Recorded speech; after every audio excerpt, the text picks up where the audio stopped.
Bismillahirrahmanirrahim. Assalamualaikum warahmatullahi wabarakatuh. InsyaAllah pada hari ini kita akan teruskan sesi pembelajaran kita, iaitu pada mata pelajaran fiqh syahadah. Sebelum tu anak-anak, pelajar-pelajar, murid-murid boleh buka muka surat 22 buku fiqh syahadah.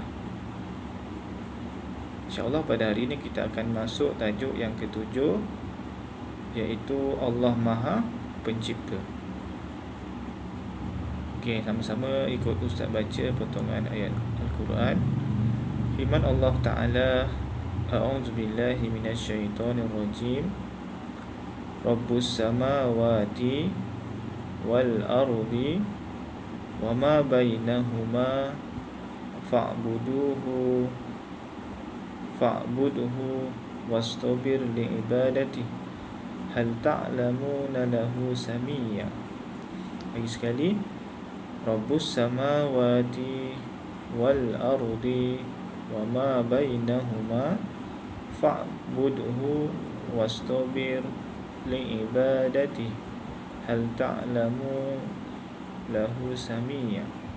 Sadaqallahul azim. Surah Maryam ayat ke-65.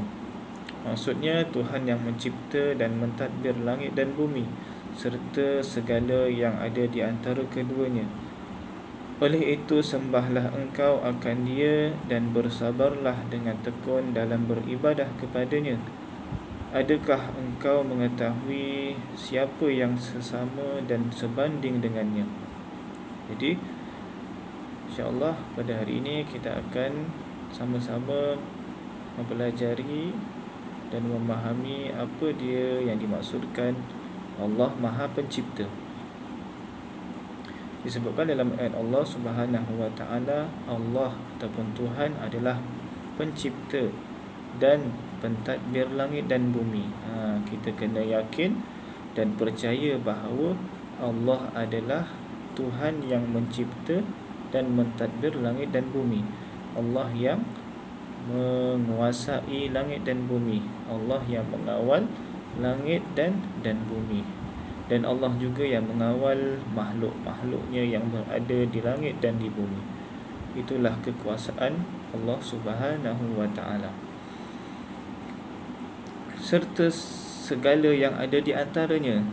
Allah juga yang mentadbir makhluk-makhluknya yang terdiri daripada jin, manusia, binatang, tumbuhan dan setiap makhluk-makhluknya yang berada di bumi. Jadi kita kena yakin dan percaya bahawa Allah lah yang mencipta dan mentadbir sekalian yang ada di langit dan di bumi. Itu pegangan ataupun tauhid yang kita kena yakini. Oleh itu, sembahlah engkau akan Dia. Jadi Allah mengajak kepada kita untuk kita menyembah kepada Allah yang Esa. Jadi kita sebagai hamba Allah perlulah meyakini dan percaya Allah adalah Tuhan kita. Dan bila mana kita percaya dan yakin Allah adalah Tuhan kita, hendaklah kita menyembah dan beribadah kepada Allah yang satu. Tak boleh kita menyembah selain daripada Allah. Tak boleh kita meyakini, percaya bahawa ada Tuhan-Tuhan lain selain daripada Allah Subhanahu wa Ta'ala. Jadi kita kena fahami dan percaya dan yakin Allah itu adalah Tuhan kita dan kita perlulah menyembahnya. Kemudian, dan bersabarlah dengan tekun dalam beribadah kepadanya.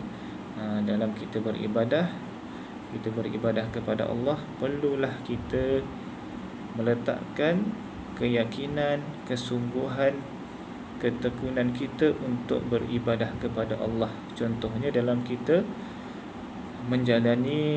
menunaikan solat 5 waktu, perlulah kita bersungguh-sungguh menunaikan solat 5 waktu, solat awal waktu, kemudian tidak meninggalkan solat, Kemudian kita menjaga hak-hak Allah yang lain. Hendaklah kita bersabar dalam melakukan ibadah kepada Allah. Mungkin dalam kita hendak melakukan solat dan perkara-perkara kebaikan, di sana akan diuji oleh Allah Subhanahu Wa Taala dengan didatangkan perasaan malas, suka bertangguh. Maka kita kena bersabar dan meletakkan kesungguhan, ketekunan kita untuk beribadah kepada Allah, dan kita ikhlaskan segala perbuatan kita ini kerana Allah Subhanahu Wa Taala. Dan kita perlu meyakini dan percaya bahawa Allah ini tidak boleh dibandingkan dengan apa-apa sekalipun. Allah ini tidak ada sebanding dengan apa-apa pun. Kita sebagai manusia perlulah meyakini bahawa Allah adalah Maha Pencipta dan Allah itu Maha Berkuasa. Tidak ada kuasa yang boleh menandingi kuasa Allah Subhanahu Wa Taala. Jadi kita kena yakin dan percaya. Okey, anak-anak boleh lihat buku teks ada gambar antara ciptaan Allah.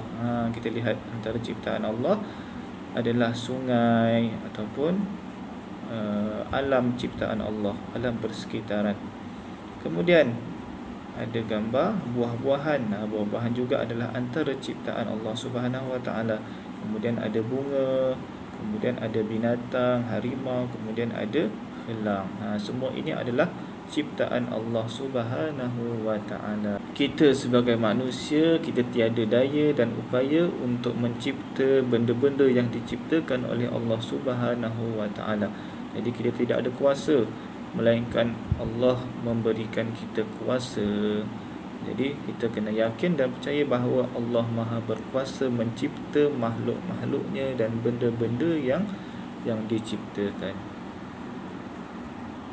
Okey, kemudian kita buka surat 23. Kita lihat antara rekaan manusia. Antara rekaan manusia adalah komputer, bangku, basikal, mesin jahit, pemanas air, kemudian gunting dan cawan. Ini adalah alat-alat yang dicipta ataupun rekaan daripada manusia. Hebat tak Allah yang boleh menciptakan langit dan bumi, sungai, lautan, pokok, haiwan. Allah Maha Berkuasa. Jadi kita tiada kuasa dan daya untuk mencipta apa yang Allah ciptakan di alam ini. Jadi kita sebagai hamba Allah perlu meyakini dan kita percaya bahawa Allah itu Maha Pencipta ke atas sesuatu, dan kita perlu meyakini bahawa manusia itu mempunyai sifat yang lemah. Manusia itu tidak boleh menandingi apa yang telah diciptakan oleh Allah Subhanahu Wa Taala. Jadi kita kena bezakan penciptaan Allah dengan penciptaan manusia. Jadi sekadar itu sahaja. Moga dapat memahami pembelajaran pada hari ini berkaitan Allah Maha Pencipta. Itu sahaja. Assalamualaikum warahmatullahi wabarakatuh.